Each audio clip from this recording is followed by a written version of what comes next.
आणि हलगीवाले जरासं मागे सरका, थोडस कृपया आपल्याला विनंती आहे कळकळीची.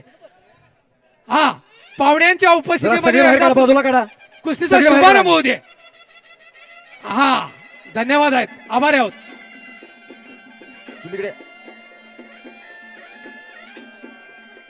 विद्यमान मंत्री मेजर जनरल पद्मश्री प्रताप जाधव साहेब, पी पाटील साहेब, श्रीनिवास पाटील साहेब, या सर्वांच्या शुभास्ते आणि राजेंच्या शुभास्ते कार्यक्रम संपन्न होतो. सर्व मान्यवर व्यासपीठावर हातवरती करा. सिकंदर शेख गंगावेस तालीम, कृपया सूचना पोलीस बंधूंनी दिलेल्या आत्ताच या सूचना ठिकाणी ऐकायच्या आहेत. कोल्हापूर जिल्हा राष्ट्रीय तालीम संघाचे अध्यक्ष व्ही पाटील साहेब यांनी या कुस्तीसाठी जिंकणाऱ्या पैलवानला 2 लाख रुपये मानधन आणि 51,000 रुपये जादा देण्यात येणार आहेत आणि हारणाऱ्या पैलवानाला 2 लाख रुपये दिले जाणार आहेत. प्रचंड टाळ्या वाजून या गोष्टींचं स्वागत करा.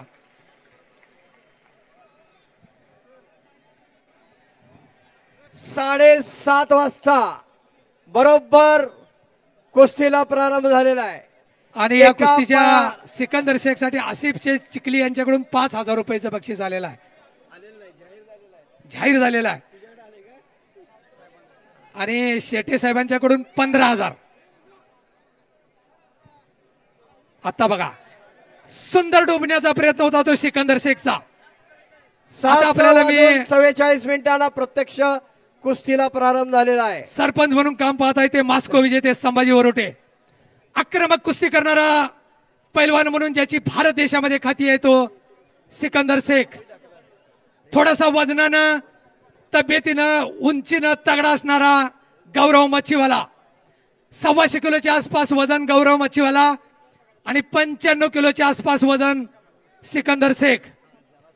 पण कधीही आतापर्यंत जेवढ्या कुस्त्या पंजाब हरियाणामध्ये झाल्या, ते आक्रमक कुस्ती करणारा पैलवान म्हणून ज्याची ख्याती आहे तो सिकंदर शेख. पहिले एक तुम्हाला 1, 2, 3, 4, 5 मिनिटापर्यंत स्मशान शांतता वाटेल सिकंदर शेखच्या बाबतीत. एकदा का आक्रमक झाला की मग तिथं थांबायला संधीच नाही. समोरच्या पैलवानला उसंत देत नाही, कोणता डाव केला हे सुद्धा समजत नाही. खास करून मी तुम्हाला विनंती करतो की सिकंदर शेखचे आतापर्यंत डाव आहेत ते एक वेगळ्याच प्रकारचे आहेत, ज्या एकेका डावाला नावच नाही. एवढी प्रचंड महाप्रचंड ताकद असणारा पैलवान म्हणून परिचित आहे तो सिकंदर शेख.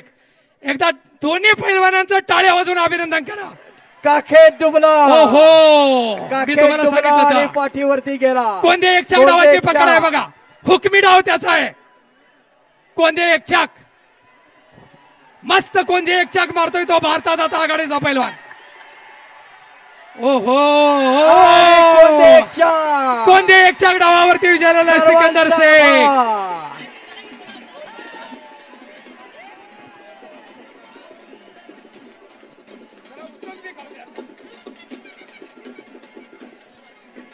भोपाळ शेटे साहेबांचा माजी उपमहापौर 15,000 रुपयाचं इनाम सिकंदर शेखला देण्यात येत आहे. परत एकदा सर्वांचा आभार मानून करू नका कृपया. जाता वेळेस सर्वांनी शिस्तीत जायचं आहे याची नोंद घ्या.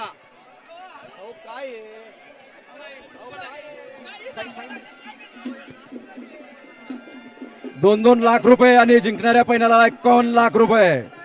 माजी उपमहापौर नंबरची कुस्ती शेटे साहेब यांच्याकडून 2-2 लाख 15,000 रुपयाचं इनाम देण्यात आलेलं आहे. जिंकणाऱ्या पैलवानाला 51 लाख रुपये. 2.5 लाख. प्रमुख बक्षीस समारंभ या ठिकाणी संपन्न होतोय. सगळ्यांनी बाजूला, स्टेजवर फक्त मान्यवर थांबतील, कुणीही गर्दी करू नका. सगळ्यांना विनंती आहे, मीडियाला अडवं कुणी येऊ नका.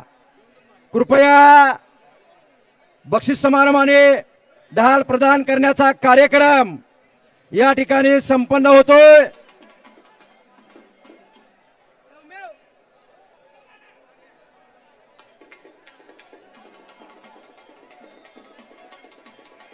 या ठिकाणी आदरणीय शरदचंद्रजी पवार साहेब यांच्या अमृत शुभ हस्ते सर या ठिकाणी ढाल 2 लाख रुपये आणि जिंकणाऱ्या पैलवानाला अधिकचे 51 लाख रुपये 51,000 रुपये आणि सन्मान चिन्ह देऊन या ठिकाणी गौरव करण्यात येत आहे.